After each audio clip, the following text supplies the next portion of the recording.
레위기 11장 41절에서 47절 말씀 읽겠습니다. 교독하시겠습니다.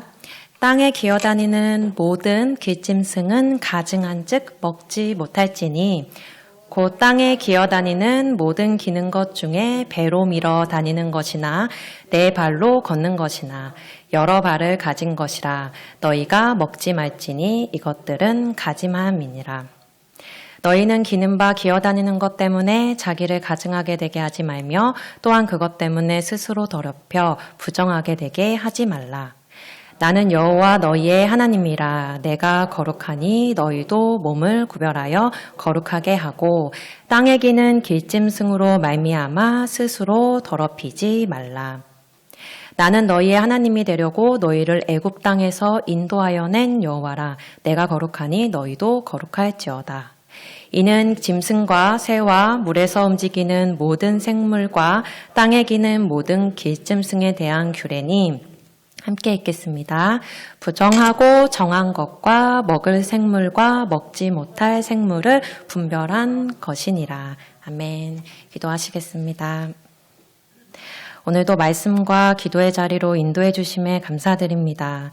함께 모여 예배하는 자나 지금 있는 곳에서 예배하는 자나 주께서 사랑하시는 모든 성도들에게 동일한 은혜를 허락하여 주옵소서. 연약하고 미련한 종을 주님 손에 맡깁니다. 예수님의 이름으로 기도드렸습니다. 아멘. 네, 출애굽한 이스라엘 백성들은 시내산에 이르러 하나님과 언약을 체결하고 본격적으로 하나님의 선민, 즉 하나님의 선택받은 백성으로 부름받게 됩니다. 그리고 하나님의 임재를 상징하는 성막이 세워졌습니다. 그렇게 성막을 중심으로 부름받은 하나님의 백성들이 지켜야 하는 각종 율법이 기록된 말씀이 레위기입니다. 레위기 1장부터 10장까지가 주로 제사법에 대해 다루고 있다면 11장부터 15장까지는 주로 정결법을 다루고 있는데요. 그런데 이 정결법은 이스라엘의 율법만이 갖는 아주 독창적인 법입니다. 정결법은 음식, 신체, 의복, 가옥, 접촉 등 일상생활에 관련된 다양한 영역에서 구체적인 지침을 주고 있습니다. 그리고 모두 다 상징적 정결을 이야기하고 있다는 점에서 공통점을 갖습니다. 다시 말씀드리자면 하나님께서는 하나님의 백성이 일상생활 속에서 정결한 것과 부정결한 것을 구별하면서 그것들이 상징하는 것을 기억해 하나님의 뜻을 의식하면서 살아가길 바라신 것입니다.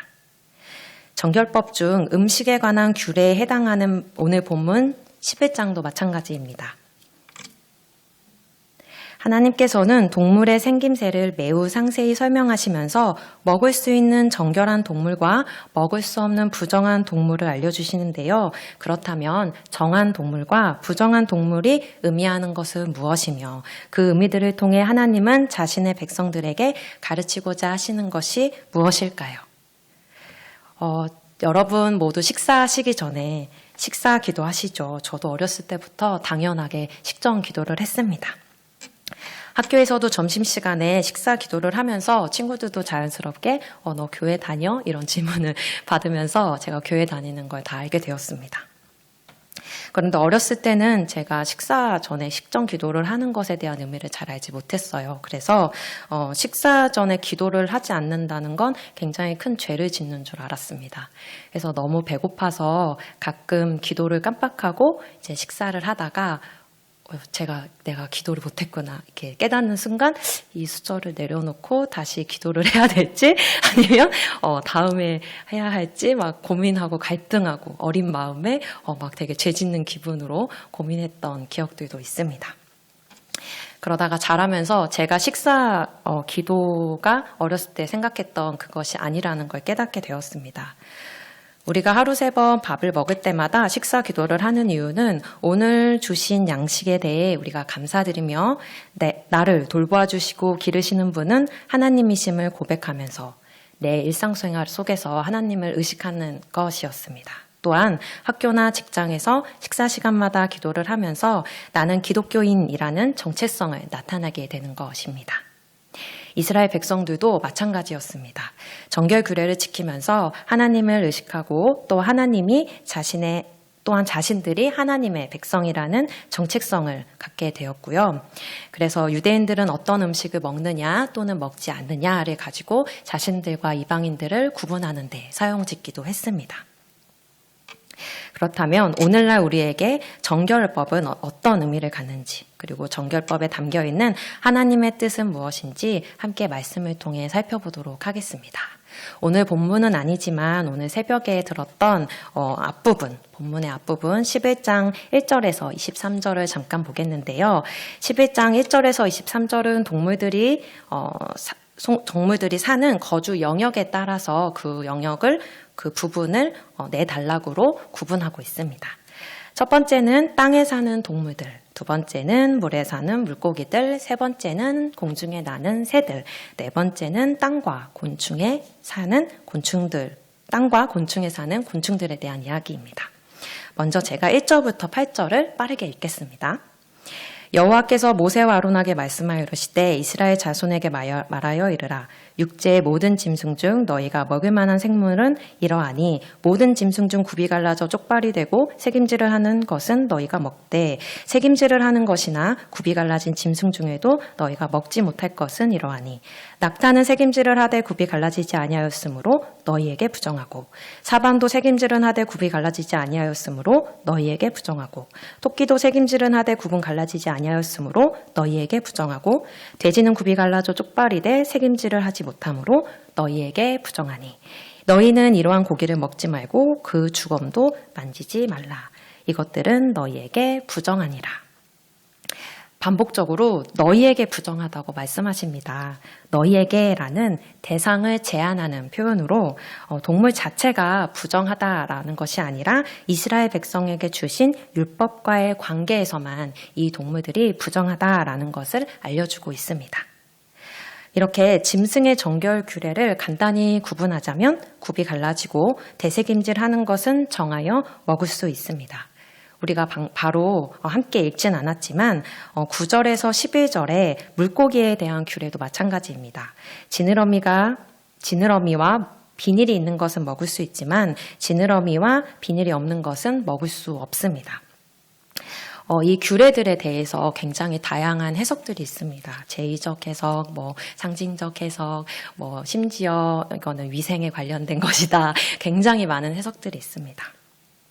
그런데 성경에서는 이 다양한 해석들에도 불구하고 이것이 왜 정하고 왜 부정한지에 대한 그 내용을 구체적으로 다루고 있지 않기 때문에 우리는 그 이유를 정확히 알 수 없습니다. 그렇기 때문에 가장 정확한 해석은 하나님께서 정하다고 하시면 그것은 정한 것이고 하나님이 부정하다고 하시면 그것은 부정하다 정도로만 우리가 알 수 있습니다. 다만 정하고 부정한 동물들의 특징은 우리가 살펴볼 수 있는데요. 13절에서 19절을 제가 읽겠습니다. 새 중에 너희가 가증히 여길 것은 이것이라 이것들이 가증한즉 먹지 말지니 곧 독수리와 솔개와 물수리와 말똥가리 종류와 까마귀 종류와 타조와 타흐마스와 갈매기와 새매 종류와 올빼미와 가마우지와 부엉이와 흰 올빼미와 사다새와 너새와 황새와 백로 종류와 오디새와 박쥐니라. 조류 가운데 부정한 것을 말씀하고 계시는데요. 그런데 짐승이나 물고기의 경우와 달리 조류는 정결과 부정결에 대한 명확한 구분 기준이 제시되고 있지 않습니다. 하지만 부정한 새들의 특징은 우리가 알 수 있습니다. 부정한 새는 채소나 과일이나 곡물을 먹지 않고 죽은 시체의 고기를 먹거나 다른 짐승의 피를 흘려 잡아먹는 맹금류라는 걸 알 수 있습니다. 제가 이어서 20절에서 23절도 읽겠습니다. 날개가 있고 네 발로 기어다니는 곤충은 너희가 혐오할 것이로되 다만 날개가 있고 네 발로 기어다니는 모든 곤충 중에 그 발에 뛰는 다리가 있어서 땅에서 뛰는 것은 너희가 먹을지니 곧 그 중에 메뚜기 종류와 배짱이 종류와 귀뚜라미 종류와 팥종이 종류는 너희가 먹으려니와 오직 날개가 있고 기어다니는 곤충은 다 너희가 혐오할 것이니라.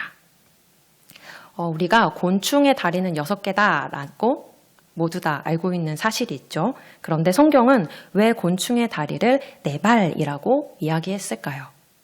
본문에서 말하는 이 4개의 발은 바로 걸어다니는 발을 상징하는 것입니다. 즉 곤충이 땅 위에서 걷는 데 사용하는 발이라고 콕 집어서 이야기하고 있는 것이에요.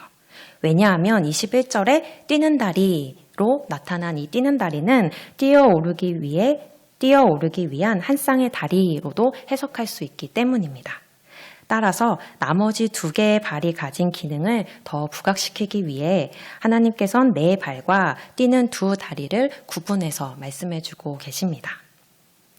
그래서 부정한 곤충은 땅에서 뛰어오르지 못하고 기어다닌다라는 특징을 우리가 또 살펴볼 수 있습니다. 1절에서 23절을 종합하여 보자면 정하고 부정한 동물을 구분하고 있지만 이 구별의 구체적인 근거는 밝히고 있지 않다는 것을 보았습니다. 하지만 정하고 부정한 동물들의 특징은 알 수 있었는데요. 하나님이 부정하다고 말씀하신 새들은 죽은 시체를 먹거나 다른 생물을 잡아먹는 맹금류로서 죽음과 관련된 것들이었습니다. 그리고 부정하다고 말씀하신 곤충들은 땅의 다리가 모두 붙어 기어다니는 곤충들이었습니다. 이 특징들을 잘 기억하시면서 오늘 본문 26절에서 28절을 함께 읽겠습니다. 시작!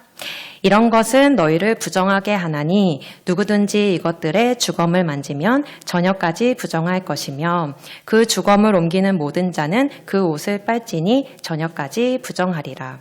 굽이 갈라진 모든 짐승 중에 쪽발이 아닌 것이나 새김질 아니하는 것의 주검은 다 내게 부정하니 만지는 자는 부정할 것이요 네 발로 다니는 모든 짐승 중 발바닥으로 다니는 것은 다 내게 부정하니 그 주검을 만지는 자는 저녁까지 부정할 것이며 그 주검을 옮기는 자는 그 옷을 빨지니 저녁까지 부정하리라. 그것들이 내게 부정하리라. 부정 좀 정신이 없으시죠? 네, 각종 부정한 동물들은 먹을 수 없는 것은 물론이거니와 그 사체를 만지는 것도 부정한 것이었습니다. 게다가 정한 동물일지라도 스스로 죽거나 찢겨 죽은 것의 경우 그것을 만지는 거나 먹는 경우도 부정한 것으로 여겨졌습니다. 그런데 특이한 것은 27절입니다. 네 발로 다니는 모든 짐승 중 발바닥으로 다니는 것은 다 부정하다라고 말씀하십니다. 동물들 중에 발바닥으로 다니지 않는 동물이 있을까요? 모두 네 발로 바닥을 짚어서 걸어 다닙니다. 그런데 앞서 말씀해 주신 것처럼 굽이 갈라지고 대새김질하는 짐승은 정하다라고 말씀하신 것을 보면 굽이 있다는 건 발바닥과 땅이 분리되므로 계속해서 반복되는 걸 알아채신 분들도 있을지 모르겠지만 굽이 없어서 발바닥의 땅에 닿는 것은 동물은 부정하다라고 이야기하는 것과 같다고 이해할 수 있습니다. 그럼 이어서 29절에서 40절을 저희가 함께 읽지 않고 교독하겠습니다. 왜냐하면 본문이 조금 길기 때문이에요. 네, 제가 먼저 읽고 번갈아 가면서 교독하시겠습니다. 땅에 기는 기짐승 중에 내게 부정한 것은 이러하니 곧 두더지와 쥐와 큰 도마뱀 종류와 도마뱀 부지와 육지악어와 도마뱀과 사막 도마뱀과 카멜레온이라. 모든 기는 것 중 이것들은 내게 부정하니 그 주검을 만지는 모든 자는 저녁까지 부정할 것이며 이런 것 중 어떤 것의 주검이 나무 그릇에든지 의복에든지 가죽에든지 자루에든지 무엇에 쓰는 그릇에든지 떨어지면 부정하여 지리니 물에 담그라. 저녁까지 부정하다가 정할 것이며 그것 중 어떤 것이 어느 질그릇에 떨어지면 그 속에 있는 것이 다 부정하여 지나니 너는 그 그릇을 깨뜨리라. 먹을 만한 축축한 식물이 거기 담겼으면 부정하여질 것이요 그 같은 그릇에 담긴 마실 것도 부정할 것이며 이런 것의 주검이 물건 위에 떨어지면 그것이 모두 부정하여지리니 화덕이든지 화로이든지 깨뜨려 버려라. 이것이 부정하여져서 너희에게 부정한 것이 되리라. 샘물이나 물이 고인 웅덩이는 부정하여지지 아니하되 그 주검에 닿는 것은 모두 부정하여질 것이요. 이것들의 주검이 심을 종자에 떨어지면 그것이 정하거니와 만일 종자에 물이 묻었을 때에 그것이 그 위에 떨어지면 너희에게 부정하리라. 너희가 먹을 만한 짐승이 죽은 때에 그 주검을 만지는 자는 저녁까지 부정할 것이며 그것을 먹는 자는 그 옷을 빨 것이요 저녁까지 부정할 것이며 그 주검을 옮기는 자도 그의 옷을 빨 것이요 저녁까지 부정하리라. 정결구례가 엄청 복잡하고 길죠. 굉장히 어려워 보이는데요. 간단하게 요약해보자면 땅에 기어다니는 짐승들은 다 부정하다는 것입니다. 역시 앞에서 계속해서 살펴본 것처럼 땅에 붙어 기어다니는 동물들은 부정하다라고 계속해서 반복적으로 이야기하고 계십니다. 부정한 것의 주검과 접촉하는 모든 의복이나 나무 그릇은 씻어야 하며 질그릇과 물건들은 깨트려야 합니다. 땅에 기어다니는 것의 주검을 만지거나 먹는 자도 저녁까지 부정하게 됩니다. 다만 샘물과 물 웅덩이에는 부정한 짐승의 주검이 떨어져도 부정하지 않다라고 말씀하시는데요. 그 이유는 물이 귀한 팔레스틴에서 사체가 떨어진 샘이나 물 웅덩이는 매우 빈번했기 때문에 이 물을 다 부정하게 여긴다면 백성들과 짐승들에게 엄청난 고통이 될 수 있기 때문에 하나님께서는 백성들에 대한 사랑으로 배려해 주고 계신다라는 걸 발견할 수 있습니다. 그럼 이어서 41절에서 43절을 함께 읽겠습니다. 땅에 기어다니는 모든 길짐승은 가증한즉 먹지 못할지니 곧 땅에 기어다니는 모든 기는 것 중에 배로 밀어다니는 것이나 네 발로 걷는 것이나 여러 발을 가진 것이라 너희가 먹지 말지니 이것들은 가증함이니라. 너희는 기는 바 기어다니는 것 때문에 자기를 가증하게 되게 하지 말며 또한 그것 때문에 스스로 더럽혀 부정하게 되게 하지 말라. 뱀은 배로 기어다니고 도마뱀이나 악어도 다리는 있지만 배로 기어다닙니다. 이처럼 다리가 있어도 배로 땅에 기어다니는 짐승들은 모두 부정합니다. 결국 오늘 살펴본 정결법에서 정결한 동물과 부정한 동물을 구별하는데 가장 많은 내용이 무엇이었죠? 바로 땅에 붙어 기어다니는 동물은 부정하다라는 것이었습니다. 그럼 왜 땅에 붙어 기어다니는 짐승이나 물고기나 곤충들이 다 부정한 것일까요? 이 42절에 배로 밀어다니는 것에서 이 배를 뜻하는 카은은 파충류의 배이며 모든 종류의 뱀을 가리키는 말인데요. 특이한 것은 이 단어는 구약에서 본절 외에 오직 창세기 3장 14절에서만 나옵니다. 창세기 3장 14절에 등장하는 배로 밀어다니는 동물들이 아니라 이 동물을 모두 알고 계시죠? 다 같이 창세기 3장 14절을 함께 읽겠습니다. 여호와 하나님이 뱀에게 이르시되 내가 이렇게 하였으니 내가 모든 가축과 들의 모든 짐승보다 더욱 저주를 받아 배로 다니고 살아있는 동안 흙을 먹을지니라. 모든 가축과 들의 모든 짐승보다 더욱 저주를 받은 뱀은 어떤 저주를 받았죠? 바로 배로 다니고 살아있는 동안 흙을 먹게 되는 것입니다. 이어지는 창세기 3장 17, 18절에서도 하나님을 떠난 아담은 흙에서 나온 것을 먹고 살다가 흙으로 돌아가는 죽음이라는 저주를 받게 됐죠. 그러므로 저주란 땅에 달라붙어 기어다니며 땅에 속한 것을 먹고 살다가 다시 땅으로 돌아가는 것입니다. 그래서 부정한 동물의 특징은 모두 땅과 죽음과 관련된 동물이었던 것입니다. 하나님은 하나님의 백성들이 정결법에 따라 정한 것과 부정한 것을 구별하면서 하나님이 무엇을 가증스러운 것으로 여기시는지 가르치셨습니다. 그리고 그것들은 바로 하나님을 떠나 죄를 짓고 저주를 받은 땅에 바싹 달라붙어 살아있는 동안 흙을 먹고 살다가 다시 흙으로 돌아가는 죽음뿐이라는 것을 알려주고 계신 것입니다. 오늘 본문의 마지막 부분 44절에서 45절을 함께 읽겠습니다. 나는 여호와 너희의 하나님이라. 내가 거룩하니 너희도 몸을 구별하여 거룩하게 하고 땅에 기는 길짐승으로 말미암아 스스로 더럽히지 말라. 나는 너희의 하나님이 되려고 너희를 애굽 땅에서 인도하여 낸 여호와라. 내가 거룩하니 너희도 거룩할지어다. 원문에서 44절, 45절은 키로 시작합니다. 이것은 왜냐하면 무엇 때문이다 라는 이 뜻으로 이유를 나타내는 접속사인데요. 정결법을 왜 주셨는지 그 이유를 44절, 45절에 알려주고 계십니다. 그리고 45절에 인도하여 낸이라는 이 말은 한마 알레로 올라가다라는 뜻입니다. 곧 이스라엘 백성을 낮은 땅 애굽에서 높은 땅 시내산 또는 가나안으로 인도하여 올라오게 했다라는 뜻입니다. 이것들을 종합하여 보자면 하나님은 정결법을 왜 알려주고 계시다고 말씀하시는 걸까요? 바로 하나님은 자기 백성을 흙과 저주의 땅, 즉 죽음을 상징하는 애굽에서 구원의 땅을 상징하는 약속의 땅, 가나안 땅으로 끌어올려 구원을 하는 분이시라는 것을 알려주기 위해 이 정결법을 주신 것입니다. 그리고 그렇게 우리를 구원의 땅으로 건져 올리시기 위해 누구를 보내주셨나요? 창세기 3장 15절을 함께 읽겠습니다.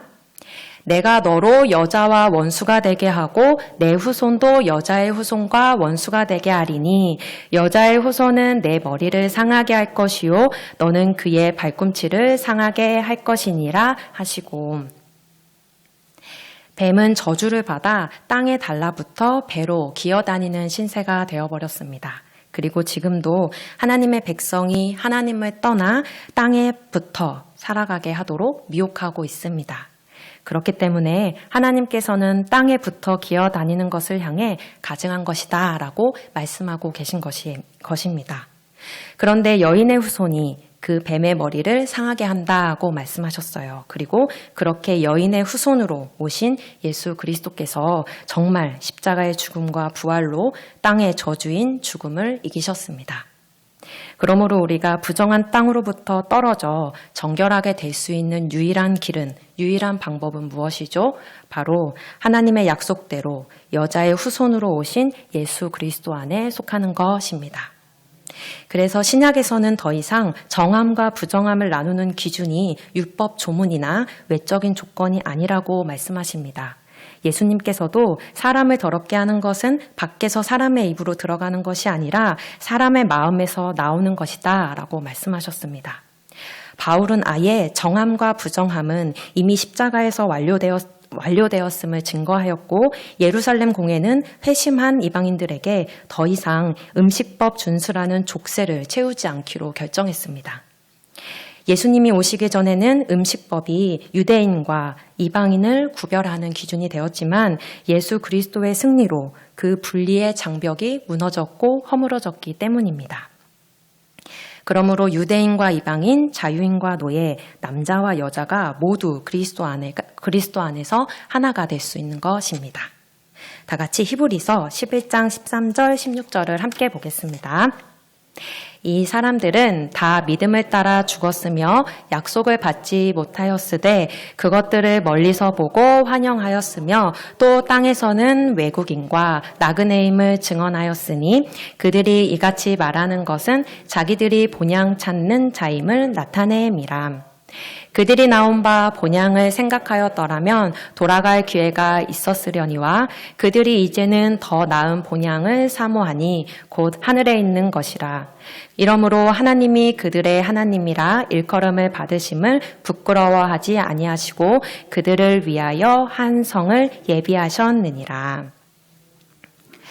예수 그리스도 안에서 정결하게 된 자들, 즉 성도들은 이 땅에서 자신들은 외국인이나 나그네일 뿐이라는 사실을 알게 됩니다. 그리고 다시 돌아갈 진짜 고향을 찾고 고향을 사모하는 자들로 변화됩니다.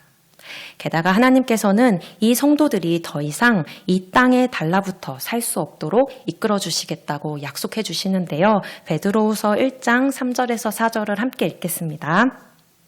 그의 신기한 능력으로 생명과 경건에 속한 모든 것을 우리에게 주셨으니 이는 자기의 영광과 덕으로서 우리를 부르신 이를 알므로 말미암음이라. 이로써 그 보배롭고 지극히 큰 약속을 우리에게 주사 이 약속으로 말미암아 너희가 정욕 때문에 세상에서 썩어질 것을 피하여 신성한 성품에 참여하는 자가 되게 하려 하셨느니라. 우리 우면동교회 성도님들을 하나님께서 부르신 것은 세상에 썩어질 것에서 떼어내어 하나님의 신성한 성품에 참여시키기 위한 것입니다. 지금도 하나님께서 성령님을 통하여 이 약속의 말씀을 성도 여러분들께 계속 부어주고 계시고 이 영원한 약속의 나라로 인도하여 주신다고 말씀하고 계십니다. 우리는 이 땅에서 외국인처럼 또는 나그네처럼 잠깐 머물렀다 떠나가는 사람들입니다. 그리고 나의 영원한 본향으로 돌아갈 날을 기다리는 사람들입니다.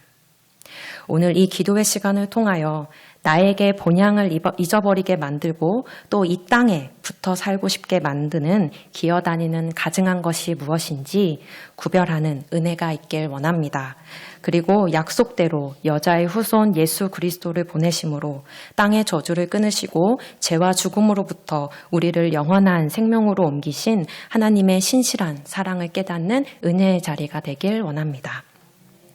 예수 그리스도의 십자가의 복음을 더욱더 깊이 묵상하시는 금요일 저녁이 되시길 바랍니다.